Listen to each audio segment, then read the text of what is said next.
സുഭാഷിതങ്ങൾ 5-ാം അധ്യായം. ദുശ്ചരിതയെ സൂക്ഷിക്കുക. മകനെ, എൻ്റെ ജ്ഞാനത്തിൽ ശ്രദ്ധ പതിക്കുകയും എൻ്റെ വാക്കുകൾക്ക് ചെവി കൊടുക്കുകയും ചെയ്യുക. അപ്പോൾ നീ വിവേചനാശക്തി കാത്തു സൂക്ഷിക്കുകയും നിന്റെ അധരം അറിവ് സംരക്ഷിക്കുകയും ചെയ്യും. ദുശ്ചരിതയായ സ്ത്രീയുടെ അധരം തേൻ പൊഴിക്കുന്നു. അവളുടെ മൊഴികൾ തൈലത്തേക്കാൾ സ്നിഗ്ധമാണ്. എന്നാൽ ഒടുവിൽ അവൾ കാഞ്ഞിരം പോലെ കയ്പുള്ളവളും ഇരുതലവാൾ പോലെ മൂർച്ചയുള്ളവളുമായി തീരും. അവളുടെ പാദങ്ങൾ മരണത്തിലേക്കിറങ്ങുന്നു. അവളുടെ കാലടികൾ പാതാളത്തിലേക്കുള്ള മാർഗത്തിലാണ്. അവൾ ജീവൻ്റെ വഴി ശ്രദ്ധിക്കാതെ എങ്ങോട്ടെന്നില്ലാതെ അലഞ്ഞു തിരിയുന്നു. അവൾ അത് അറിയുന്നുമില്ല. ആകയാൽ മക്കളെ, ഞാൻ പറയുന്നത് കേൾക്കുവിൻ. എൻ്റെ വചനങ്ങളിൽ നിന്ന് വ്യതിചലിക്കരുത്. അവളിൽ നിന്ന് അകന്നു മാറുവിൻ. അവളുടെ വാതിൽക്കൽ ചെല്ലരുത്. ചെന്നാൽ മറ്റുള്ളവരുടെ ദൃഷ്ടിയിൽ നിന്റെ സത്കീർത്തി നഷ്ടപ്പെടുകയും നിന്റെ ആയുസ്സ് നിർദ്ദയർ അപഹരിക്കുകയും ചെയ്യും.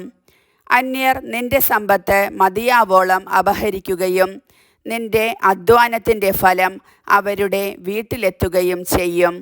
അങ്ങനെ ജീവിതാന്ത്യത്തിൽ ശരീരം ക്ഷയിച്ച് എല്ലും തോലുമായി നീ ഞെരങ്ങിക്കൊണ്ട് പറയും, ഞാൻ എത്രമാത്രം ശിക്ഷണം വെറുത്തു, എൻ്റെ ഹൃദയം എത്രമാത്രം ശാസനത്തെ പുച്ഛിച്ചു. ഞാൻ എൻ്റെ ഗുരുക്കന്മാരുടെ വാക്കുകൾ കേൾക്കുകയോ ഉപദേഷ്ടാക്കൾക്ക് ചെവി കൊടുക്കുകയോ ചെയ്തില്ല. സമൂഹത്തിന് മുൻപിൽ ഞാൻ തീർത്തും നശിച്ചവനെ പോലെയായി. നിന്റെ കിണറ്റിൽ നിന്ന്, നിന്റെ ഉറവയിൽ നിന്ന് മാത്രമേ വെള്ളം കുടിക്കാവൂ.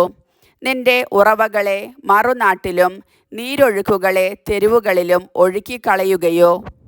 അവ നിന്റെ അടുത്തുള്ള അന്യർക്കു വേണ്ടിയാവാതെ നിനക്കു വേണ്ടി മാത്രമായിരിക്കട്ടെ. നിന്റെ ഉറവ, നിന്റെ യൗവനത്തിലെ ഭാര്യ അനുഗ്രഹീതയായിരിക്കട്ടെ. അവളിൽ ആനന്ദം കൊള്ളുക. അവൾ ചന്തമുള്ളൊരു മാൻപേട, സുന്ദരിയായ മാൻപേട തന്നെ. അവളുടെ സ്നേഹം നിന്നെ സദാ സന്തോഷം കൊണ്ട് നിറയ്ക്കട്ടെ. അവളുടെ പ്രേമം നിന്നെ എപ്പോഴും ലഹരി പിടിപ്പിക്കട്ടെ. മകനെ, നീ ദുശ്ചരിതയായ സ്ത്രീക്ക് വഴിപ്പെടുകയും സ്വൈരിണിയുടെ വക്ഷസിനെ ആശ്ലേഷിക്കുകയും ചെയ്യുന്നതെന്തിന്? മനുഷ്യൻ്റെ ചെയ്തികളെല്ലാം കർത്താവ് കാണുന്നു. അവിടുന്ന് അവൻ്റെ പാതകളെ ശോധന ചെയ്യുന്നു. ദുഷ്കൃത്യങ്ങൾ ദുഷ്ടനെ കെണിയിൽ വീഴ്ത്തുന്നു.